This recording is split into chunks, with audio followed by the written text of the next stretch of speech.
Ladies and gentlemen, welcome to the first round of the Sinquefield Cup, the last tournament of the Grand Chess Tour 2024, where 10 phenomenal players in the world play against each other for the glory, honor, and a whopping $100,000 for the winner, and also the prizes for the overall standing of the Grand Chess Tour. Going to this tournament, Alireza won already the Rapid and Blitz event. With that, he's leading the overall standing and he's chased by Fabiano Caruana, his first round opponent and world number 3 and the defending champion of the Grand Chess Tour as well. Fabiano is one of those players who has plus a score against Alireza. I think in this field he's the only one, but recently Alireza is taking a better out of him in online tournaments, beating him in a Speed Chess Championship and Crunch Labs Master. Let's see what happens. This was a crazy game. Alireza almost played for 2 hours under time pressure, and this was crazy. I'm going to break it down for you in the middle game mostly and the end game, giving you information about the opening as well. Make sure to subscribe to not miss my recaps of the next rounds as well. Let's see. Let's jump right into the action. Fabiano started with pawn to e4. He normally starts with e4 or c4 against Alireza, and Alireza has good results against him with e5. So he decided to go e5, knight f3, knight c6, and here Fabiano decided to go for Italian rather than Spanish. Alireza plays knight to f6, invites fried liver attack. Fabiano was not interested in. Bishop c5, c3. Good thing about white's position is that you can put the pawn on c3, but black already committed with knight c6, and you can control d4, d6 by Alireza. And in this position, Fabiano played pawn to b4, a move that he played very rarely, kind of 2 or 3 times before. He normally plays knight d2, h3, or castle before against Alireza. But he played this against Anish last year in Grand Chess Tour as well in Bucharest. I was there. I will show you the game as well to some extent. Bishop b6. Sorry, it's not a3. White's idea is to take a space on the queen side, and Alireza stops it. b5, knight d7, castle, castle. Pretty natural against Anand in 2015. Fabiano played h3 here, but recently he plays knight d2, knight g6 by Alireza. And there are a couple of ideas here for black: c6, d5, or what we will see in the game. After knight d2, Fabiano plays pawn to d4, and in this position, Alireza apparently was prepped and he played the best move, bishop g4. Samuel Sevian and Anish played h6 in this game. For example, the game against Anish was like rook e1, rook e8, bishop a3, takes, and Fabi sacrificed the pawn on d4 for activity and forced Anish to find such crazy move sequences like rook e1, queen takes e1, takes on d2, knight f3, and knight e4, d6, and knight takes f2, stuff like that, and the game ended in perpetual. In this game, Alireza played bishop g4 and said, okay, I'm not worried about exchanging on f3 because this bishop anyways didn't have good square, and preparing queen d7, connecting rooks and putting pressure on center. Fabi unpins the knight. Alireza goes queen d7 and he plays rook e1. Be careful that h3. I just can't take, and you're going to get mated on the king side, and you don't have bishop f1. So Fabi decided to play rook e1 first to prepare this move. Alireza thinks a lot here and he plays rook e8, trying to remember his lines. h3, takes, and take on d4. Here, Fabiano plays kind of alpha zero stuff. Alireza was aware of it, apparently, as he said in the interview. If you take it back, it's boring and it's not good because d5 and you're going to have isolated pawn. This is not enjoyable for white to play. He played bishop to b2, sacking a pawn for activity. He got 2 bishop as well. I mean, black developed all of his pieces. All the pieces are active. The rooks are connected. Looks very good position for black. Alireza thinks a lot here again. Another 20 minutes kind of, 17 minutes. Takes on c3 and Fabi takes back with the bishop. If you take with the queen, there's bishop c5, bishop b4, and it's annoying for white. He takes with the bishop, and in this position, these 2 bishops are really powerful. Alireza wants to stop these bishops with knight e5, pawn takes pawn, and here Fabi immediately plays rook d1. Already 19 moves, he's blitzing out all the moves. queen to e7 and rook d3. 20 moves of prep, blitzing out all the moves until here. He has 2 hours on the clock, as you can see, and there is a 1 hour and 21 minutes. And in this position, there is a plays rook e to d8, because if you play this rook, sometimes the pawn on a5 is hanging, and this is the point. Rook comes to f3 and puts pressure down the f file, and sometimes rook f5 attacking the pawn on e5. In this position, Alireza plays a very natural move, rook to d7, to guard the pawn on f7 after moving the queen, and you can be able to move the knight at some point. But okay, computer said, okay, h6, stuff like that. And take a look at this position. Where is white's purpose, like white's attack? Where white can target? There are not a lot of targets for white. Black is just super solid. So Fabi takes his first thought actually was after, I think, rook e d8, and he was thinking a lot on rook f3, rook d7, and he thought a lot here, and he played rook f5, which was not the best move, but it's okay. It's a very natural move. The best idea for white was to push g4 and try to destabilize this knight and put pressure on this f7 pawn and provoke for some hooks from black. And then, for example, king h2, rook g1, try to play on the g file, but Fabi for some reason forgot his prep, or just he didn't like to risk a lot like that. Rook f5, attacking the pawn on e5.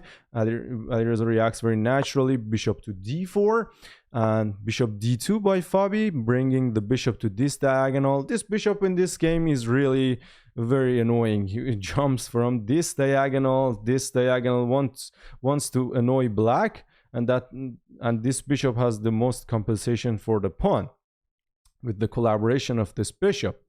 In this position, actually, Alireza could stay very solid, actually, and play pawn to b6, guard the pawn. I mean, you could also play h6, but apparently he didn't want to allow this break with g4, g5, and he played c6. Okay, another explanation for that is that when you're getting side attacked, you don't want to like close down everything on the king side. Okay, and computer says it's fine, but okay, suddenly this rook could come to the attack. I mean, you don't want to close the queen side. You want to disturb white from attacking easily on the king side. He played pawn to c6.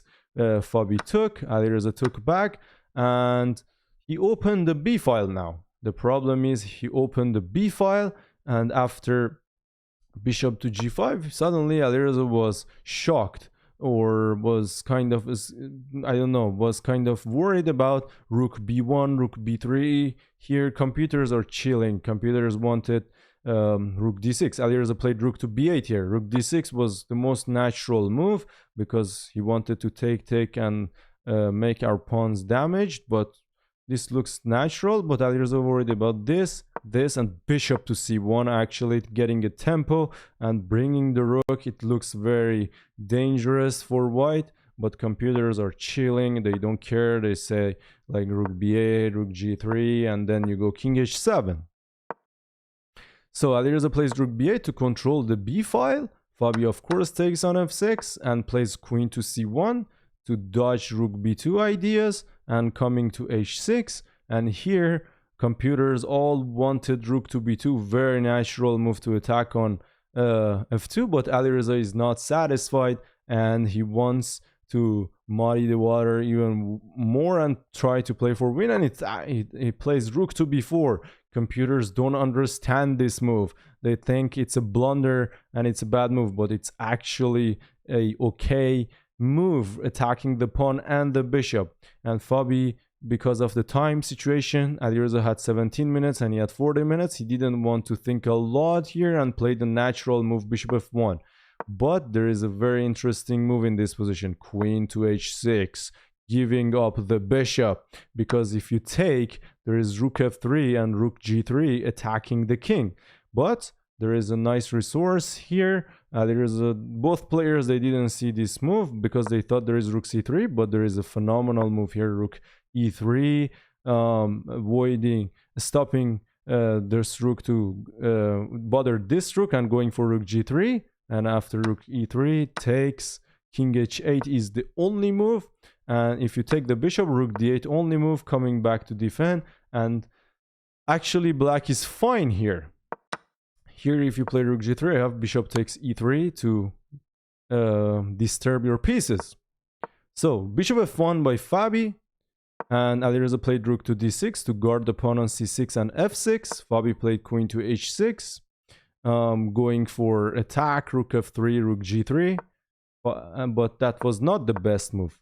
Queen h6 was not the best move. Instead, he had to play rook d1, rook d3, with the idea rook g3, but he was worried about losing this pawn as well. If you take this pawn, you lose time, you allow white for activity. For example, here, if you take on a4, you're just losing time, and white will get rook h5 at some point. Also, sometimes rook d1, rook g3. Here, of course, rook h5. So Alireza plays queen f8 to attack the queen. Here, Fabi makes mistake. Not a big mistake, but there is a detail here. He had to go queen h4, because now there was rook f3, rook g3, while after queen h5, queen g7, rook f3, rook g3, I can take. It's because the pawn on f2 is pinned. So king h2, queen g6, queen f3, c5. Again, if you take this pawn, it's not good. I mean, it's fine, but you are allowing some counter attacks down the b file and rook b4. Even though you're up 2 pawns, everything is blocked on the white squares. So c5 on the board. Alireza tries to push the passed pawns. In opposite color bishops, 2 things are very important. The side who has attack has advantage, because you're kind of down a piece. We are attacking on the dark squares. And passed pawns, 2 elements that matter a lot in opposite color bishops. Rook to c1 to stop it. Computers wanted bishop to b5 to guard the pawn. The problem with rook c1 is that now black can just take the pawn, and you don't have this rook maneuver. But Alireza, as he said in the interview, when you're in time trouble, you see ghosts, and you just want to be solid. He could just take the second pawn, but he played rook to b2 to attack the pawn. Very natural move as well. Also, last move, if you take, there is sometimes, yeah, as I said, rook b1, rook b1, I said it already. So c5, rook b2, he attacks the pawn on f2, and here Fabi plays queen to d1, which was objectively bad. Computers wanted queen d3 to guard the pawn on f3, because now after queen d1, king g7 was only move to have advantage, kind of improving king's situation, and going for h5, h4 to stop these ideas. And also, if you play rook f3, I can just take the pawn. So that was very difficult. Rook b6 by Alireza, bishop e2, guarding this pawn. Alireza plays queen to h6 here to dodge bishop h5 ideas, and also attacking the rook at some point. Bishop b5 here. And here Alireza plays king to f8, his last mistake until the point that he had advantage. King f8 was kind of unnecessary. So in this point, of course, when you have 2 minutes on the clock, you don't want to go for this line, because check and you lose the rook.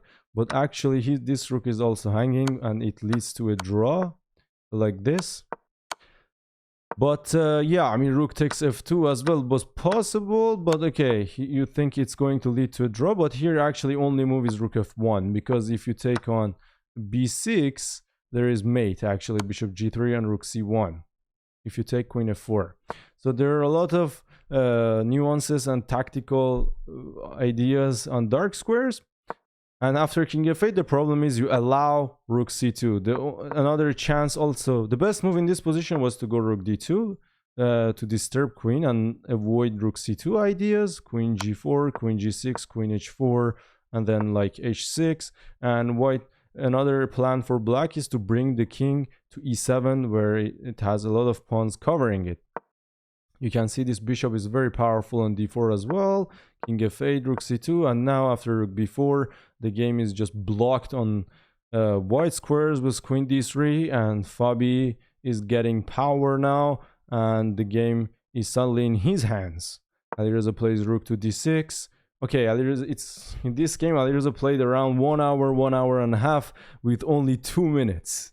Rook d6, bishop c4, king e7, queen g3, rook d8, stopping queen g8 ideas, queen f3, putting pressure on f6.